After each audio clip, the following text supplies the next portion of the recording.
Next topic है wave form generator या multi vibrator, इसका दूसरा नाम है। वेव फॉर्म जनरेटर एक ऐसा सर्किट होता है जो कि non sinusoidal wave form generate करता है।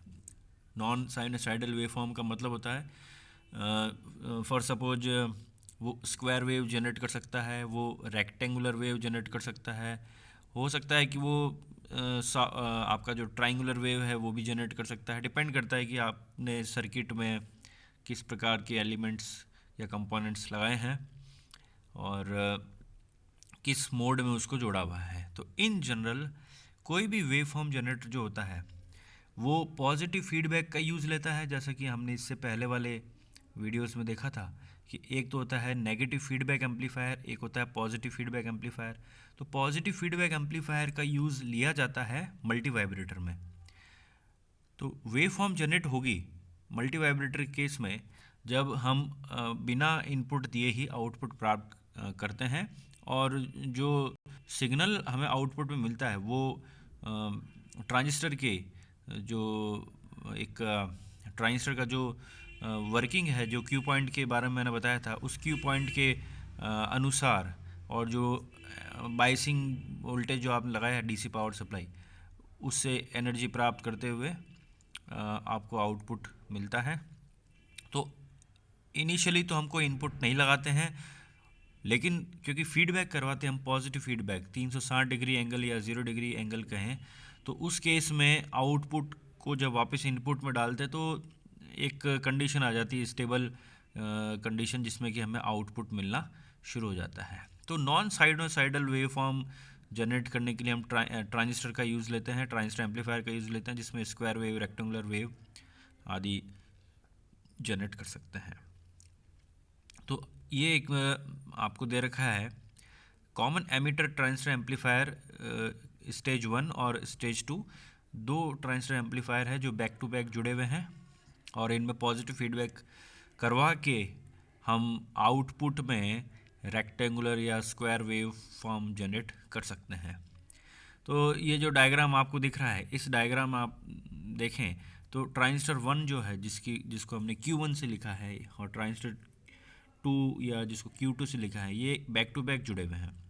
बैक टू बैक का मतलब ये हुआ कि एक का जो बेस है वो दूसरे के कलेक्टर से जुड़ा है, तो पहले वाले दूसरे का जो कलेक्टर है वो बेस से जुड़ा हुआ है, यानी आपस में एक का कलेक्टर दूसरे के बेस से और दूसरा कलेक्टर पहले वाले के बेस से जुड़ा है।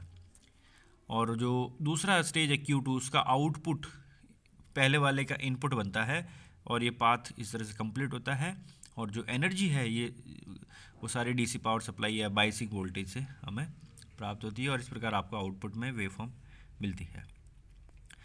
तो मल्टी वाइब्रेटर 3 प्रकार के हैं। मल्टी वाइब्रेटर 3 प्रकार के क्यों है और उसकी वर्किंग क्या है वो अभी देखते हैं।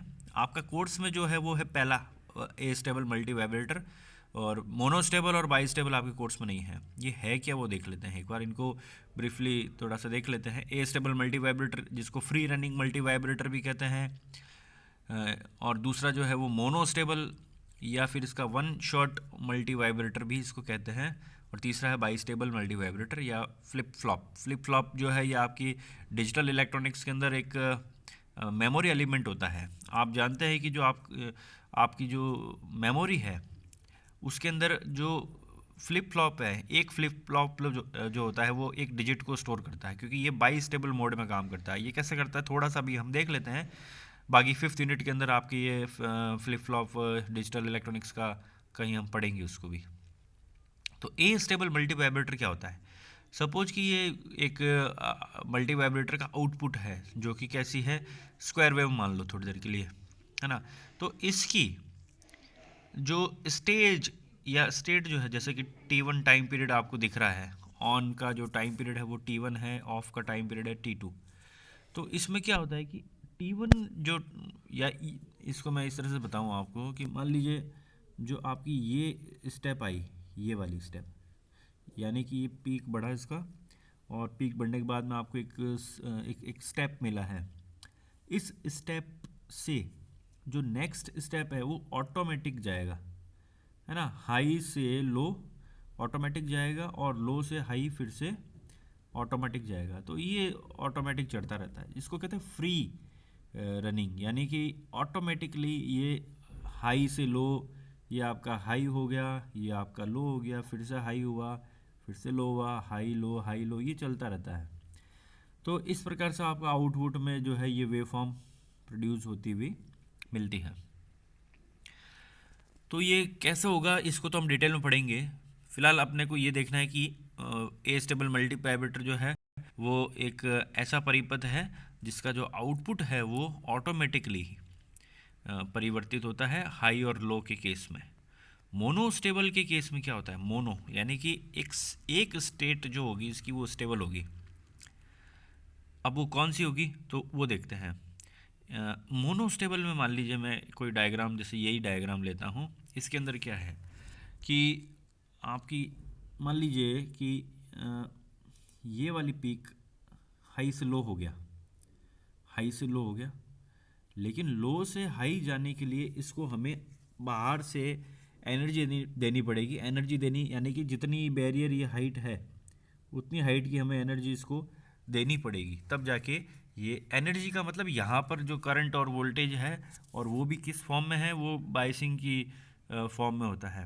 तो ट्रांजिस्टर ऑन ऑफ होता है, उस केस में ये सब आउटपुट आपको मिलते हुए नज़र आते हैं, जिसमें कि वो कट ऑफ से सैचुरेशन और सैचुरेशन से कट ऑफ, जो मैंने आपको इससे पिछला जो टॉपिक पढ़ाया था ट्रांजिस्टर एज ए स्विच, तो वो कॉन्सेप्ट यहाँ पर लगता है कि मान लीजिए ये हाई था, हाई से लो हो गया, लेकिन लो से हाई जाने के लिए हमें एक्सटर्नल ट्रिगरिंग की ज़रूरत पड़ती है।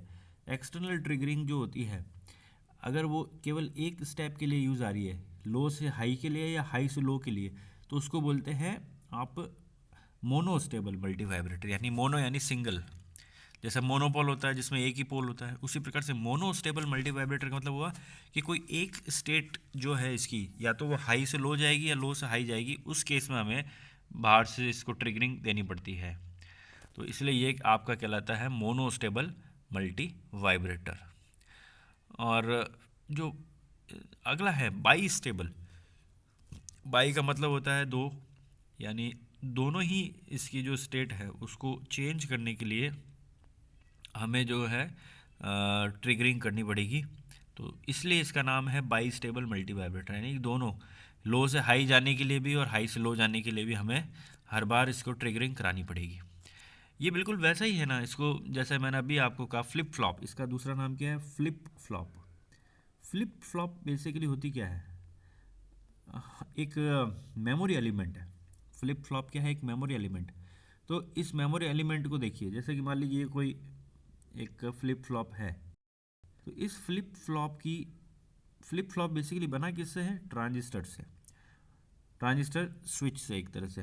तो इसका इनपुट मैंने दिया हाई, हाई देने पर इसका आउटपुट आपको क्या मिलेगा, लो, या लो दूंगा तो आउटपुट मिलेगा हाई। कुछ इस तरह से है कि जीरो मतलब हाई का मतलब हुआ वन, ठीक है, हाई का मतलब हुआ वन, वन दिया तो आउटपुट में आपको ज़ीरो मिला, ज़ीरो दिया तो आपको आउटपुट में वन मिला। तो एक स्विचिंग एक्शन है ये भी, 1 0 स्टेट जो चेंज होती है वह कब होती है, जब आप इसको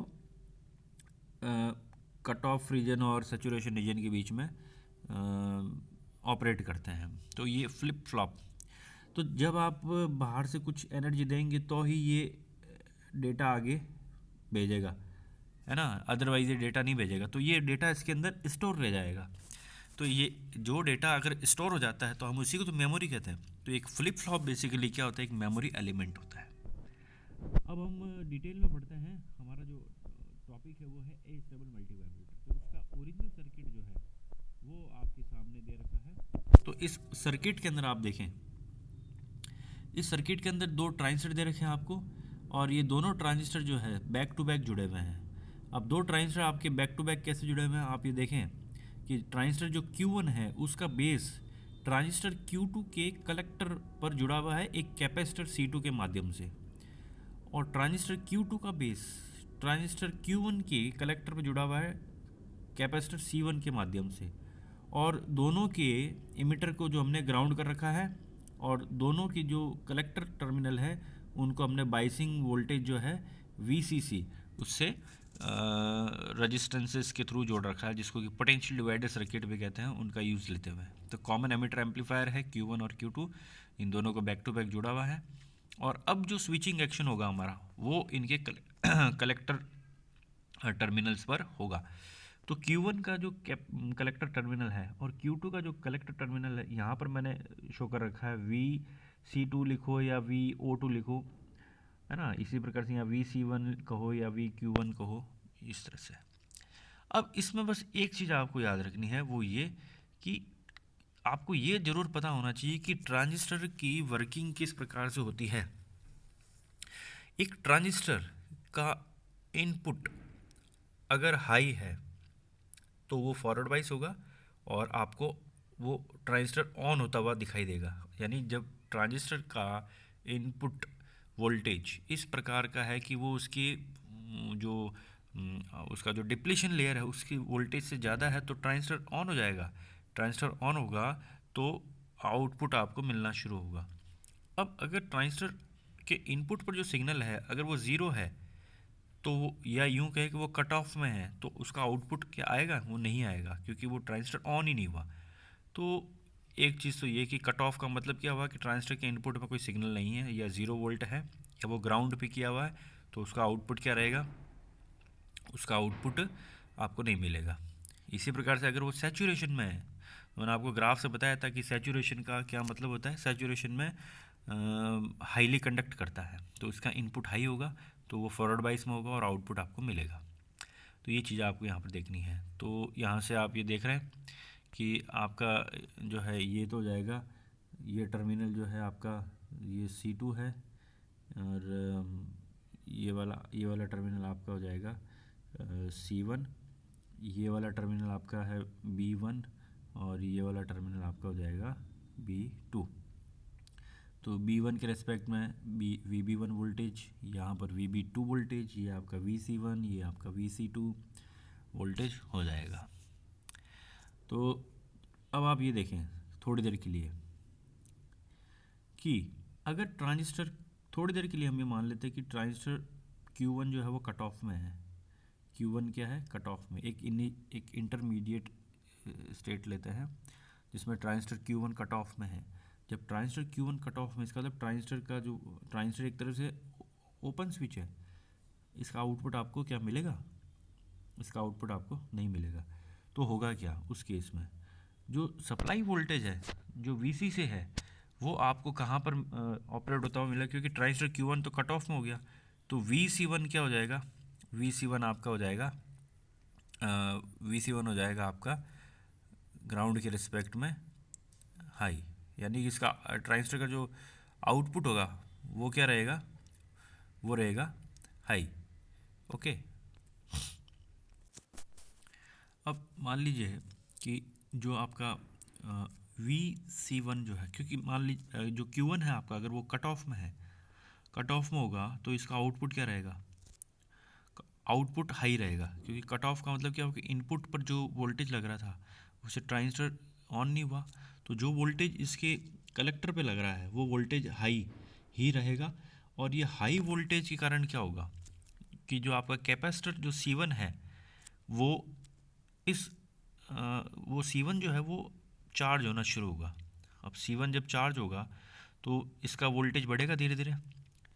देखिए ये जो आपका C1 है ये इस पाथ से चार्ज होना शुरू होगा, और जब इसका वोल्टेज बढ़ना शुरू होगा तो इस पॉइंट पर वोल्टेज क्या होगा? घटना शुरू हो जाएगा। अगर ये कट ऑफ में है और ये सैचुरेशन में, ऐसा ही होगा, क्योंकि एक कट ऑफ में रहेगा एक सैचुरेशन में होगा। तो जब इसका वोल्टेज बढ़ना शुरू होगा तो यहाँ का वोल्टेज क्या होगा? घटना शुरू होगा। यहाँ का घटना शुरू होगा तो जो ट्रांजिस्टर अभी सैचुरेशन में था, ये वाला ट्रांजिस्टर अब क्या हो जाएगा? क्योंकि इसके इनपुट पर वोल्टेज लगातार घट रहा है, और जब ये वोल्टेज बहुत कम हो जाएगा और ये कट ऑफ में चला जाएगा तो उस केस में क्या हो जाएगा कि इसका आउटपुट फिर से अब यहाँ पर क्या हो जाएगा? हाई हो जाएगा। तो दो चीज़ें हैं, एक तो ये कि पहला कि एक ट्रांजिस्टर कट ऑफ में है और दूसरा सैचुरेशन में है, ठीक है। और जब ये वर्किंग शुरू करते हैं इनकी, जब हम इसकी बाइसिंग कर देते हैं, एक कट ऑफ में एक सैचुरेशन में है, तो जो बाइसिंग वोल्टेज हमने लगा रखा है उसके कारण जो कैपेसिटर C1 C2 है, एक चार्ज होता है और दूसरा डिस्चार्ज होता है। तो इनकी चार्जिंग और डिस्चार्जिंग के कारण ट्रांजिस्टर अपनी स्टेट को चेंज करते हैं। यानी Q1 कट ऑफ में था, Q2 सैचुरेशन में था, तो चार्जिंग और डिस्चार्जिंग के कारण कैपेसिटर की Q1 जो है वो सैचुरेशन में चला जाएगा और Q2 कट ऑफ में चला जाएगा। तो इस तरह से आपको जो आउटपुट है वो अल्टरनेट सैचुरेशन कट ऑफ मिलेगा, यानी कि 0 1 0 1 मिलेगा। और आपको आउटपुट में यहाँ पर क्या रहेगा, कभी कभी 1 मिला, फिर कभी 0 मिला, फिर कभी 1 मिला, फिर कभी 0 मिला। इस तरह से आपको आउटपुट मिलेगा। वो चाहे आप यहाँ भी देखेंगे तो ये कुछ ऐसा ही होगा कि भी आपको 0 मिला, फिर 1 मिला, फिर 0 मिला, फिर 1 मिला। इस तरह से आपको आउटपुट मिलेगा। तो ये इसका आउटपुट रहता है। तो इसकी जो वर्किंग है वो समझने के लिए मैंने थ्योरी में इसको बता रखा है। आपको बस ये समझना है कि किस प्रकार से एक कैपेसिटर के चार्ज होने से जो ट्रांजिस्टर है वो जिससे कि वो कैपेसिटर जुड़ा हुआ है, वो ट्रांजिस्टर जो है चार्ज होने से कट ऑफ में जाएगा, और जो दूसरा जो कैपेसिटर है उसके डिस्चार्ज होने से जो है वो पहले वाला ट्रांजिस्टर जो कट ऑफ में था वो सैचुरेशन में जाएगा। तो इसको आप सिंपल सा समझ लीजिए इस तरह से कि अगर ये कैपेसिटर चार्ज हो रहा है इस वोल्टेज के थ्रू, तो इसके एक प्लेट पर वोल्टेज हाई होगा, है ना। एक प्लेट पर जब वोल्टेज हाई होगा, इस वाली प्लेट पर जब पॉजिटिव वोल्टेज बढ़ता रहेगा, तो उस केस में ये वाला, क्योंकि देखो कैपेसिटर चार्ज होता है ना, तो वो चार्ज को स्टोर करता है तो वो करंट को आगे फ्लो नहीं करने देगा। तो जब फ्लो नहीं करने देगा तो लगातार यहाँ इस पॉइंट का जो वोल्टेज है वो लगातार क्या होएगा, वो कम होगा। अगर वो वोल्टेज कम होगा तो ये ट्रांजिस्टर Q2 जो है वो क्या चला जाएगा, वो अब चला जाएगा कट ऑफ में। और अगर ट्रांजिस्टर Q2 कट ऑफ में चला गया तो इसके यहाँ जो और साथ में क्या होता है, ये तो कट ऑफ में चला गया, और साथ में क्या होता है कि ये वाला जो कैपेसिटर है वो इस ट्रांजिस्टर के थ्रू क्या होगा, डिस्चार्ज होगा। तो डिस्चार्ज होगा तो इसके इनपुट पर हाई वोल्टेज आएगा, तो अब ये क्या होगा, ये सैचुरेशन में जाएगा। जो कट ऑफ था ये किस में जाएगा, सैचुरेशन में जाएगा, और उसका आउटपुट आपको मिलना शुरू होगा। फिर ये प्रक्रिया चलेगी, और फिर क्या होगा कि जो डिस्चार्ज हुआ था वो अब वापस चार्ज होगा, और जो चार्ज हो रहा था वो डिस्चार्ज होगा, और ये स्टेट इनकी फिर से चेंज हो जाएगी। तो कट ऑफ सैचुरेशन और सैचुरेशन कट ऑफ में चला जाएगा। तो ये जो प्रक्रिया है ये चलती रहेगी, और आपको आउटपुट जो है वो हाई लो मिलता रहेगा। तो इसको आप वीडियो को कहीं पॉज करके, जो इसकी थ्योरी है मैंने समझा रखी है यहाँ से, कि इनिशियली Q1 को सैचुरेशन में माना और Q2 को कट ऑफ में माना, तो Vc2 जो है वो आपका हाई रहेगा और Vc1 आपका लो रहेगा। तो उस केस में जो Q1 जब सैचुरेशन में होगा तो ट्रांजिस्टर जो कैपेसिटर C2 है उसकी जो है चार्जिंग होगी, और वो पाथ मैंने लिख रखा है VCC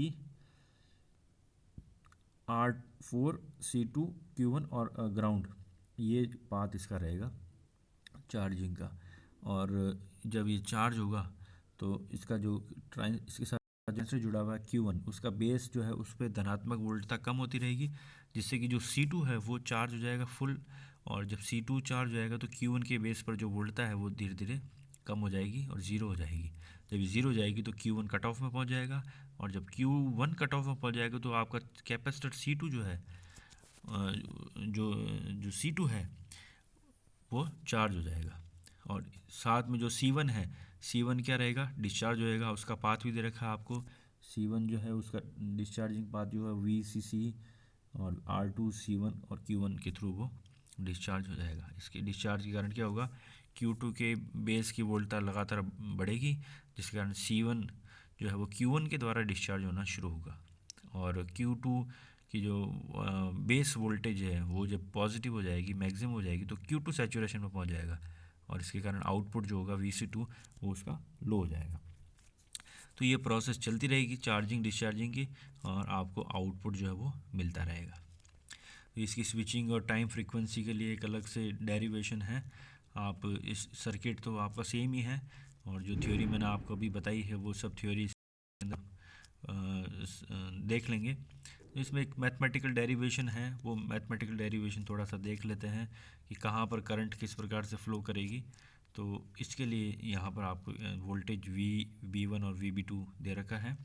तो यहाँ से शुरू करते हैं। मान लीजिए कि R2 से फ्लो होने वाली अगर करंट को IC1 लिखें, और जो कैपेसिटर C1 अगर डिस्चार्ज हो रहा है और उसके कारण जो करंट फ्लो हो रही है वो IC1, तो आपको पता है कि जो कैपेसिटर की जो चार्जिंग और डिस्चार्जिंग होती है वो एक्सपोनेंशियली होती है। तो अगर मैं IC1 को लिखूं तो वो क्या लिखी जाएगी इक्वेशन नंबर 1 के रूप में, IC1 equal to IC1 zero लिखो या IC1 maximum into e⁻ t⁻R2/C1। R2 C1 जो है वो टाइम कांस्टेंट है कैपेसिटर C1 का। तो इसकी चार्जिंग डिस्चार्जिंग के करस्पॉन्डिंग हमें जो है वो क्या दे रखा है, आउटपुट वोल्टेज जो है स्टेप फॉर्म में या यूं कहें कि स्क्वायर वेव फॉर्म में दे रखा है। जब Q2 ऑफ है और Q1 ऑन है तो अगले स्टेप में वो Q2 ऑन हो जाएगा, Q1 ऑफ हो जाएगा। तो टाइम पीरियड आपको किस तरह से दे रखा वो आप देख लीजिए कि अगर सिर्फ मैं यहाँ से यहाँ तक का टाइम ले रहा हूँ, सॉरी यहाँ से यहाँ तक का टाइम ले रहा हूँ, तो आपका T1, और यहाँ चला गया तो ये हो गया आपका T2, ये हो गया आपका T2, ये हो गया आपका T1। तो जो आपका T हो जाएगा वो हो जाएगा T1 प्लस T2। तो एक साइकिल कंप्लीट हो जाएगा आपका इस तरह से। तो एक कंप्लीट साइकिल जो हो जाएगा उसका टोटल टाइम पीरियड हो जाएगा T=T1 प्लस T2। तो ये तो आउटपुट वोल्टेज है। और जो बेस वोल्टेज आप लगा रहे हैं VB2, वो चार्जिंग जो होगा वो इस तरह से चार्जिंग की वेवफॉर्म शो कर रखी है। VO2 जो है जस्ट उल्टा आएगा, Q2 ऑफ है तो यहाँ जो आपका देखो सर्किट की जो शेप है बस वो तो सेम, सॉरी आउटपुट की शेप सेम रहेगी, बस इसका स्टेप चेंज हो गया। जहाँ पहले हाई आ रहा था वहाँ लो आ जाएगा। तो VO2 जब हाई है तो VO1 लो है, ये आपको यहाँ से देखना है। मान लीजिए ये वाला स्टेप मैं ले रहा हूँ, ये यहाँ पर लो है तो यहाँ पर हाई आ रहा है इसके करस्पॉन्डिंग, समझ गए। तो ये आपका लो हो गया और करस्पॉन्डिंग ये आपका हाई हो गया। तो ये VO1 और VO2 एक दूसरे के ऑपोजिट रहेंगे 180 डिग्री। और VB1 की जो है डिस्चार्जिंग की क्या आपको वेव फॉर्म दे रखी है यहाँ पर। अब इसके करस्पॉन्डिंग जो है हमने IC1 जो है वो लिया है VCC माइनस, और माइनस का VCC/R2 जो है वो ये किस प्रकार से, ये आप कोई विशेष है नहीं, समझ में आ जाएगा आपको जब आप सर्किट से इसको समझेंगे। और बस हमने मैथमेटिकली इसकी वैल्यू पुट करी है इक्वेशन 2, 3 और ये इक्वेशन 4। तो ये पूरा मैथमेटिक्स है, आप इसको डायग्राम से समझ सकते हैं। वीडियो को पॉज करके देख लीजिए, इसमें कोई ज़्यादा विशेष नहीं है। बस इसको जब आप सॉल्व करेंगे और एक्सपोनेंशियल है तो उसको आप लॉग लेंगे, सॉल्व करेंगे तो T1 आपको मिल जाएगा R2C1 की फॉर्म में और T2 मिल जाएगा R3C2 की फॉर्म में। Total time period T1 plus T2 है, उनको ऐड कर दीजिए तो टाइम पीरियड आ गया। तो फ्रीक्वेंसी निकालने के लिए आप 1/T कर देना, तो आपको इस तरह से ये फ्रीक्वेंसी का भी फॉर्मूला यहाँ से मिल जाएगा। कोई डाउट हो तो आप पूछ सकते हैं।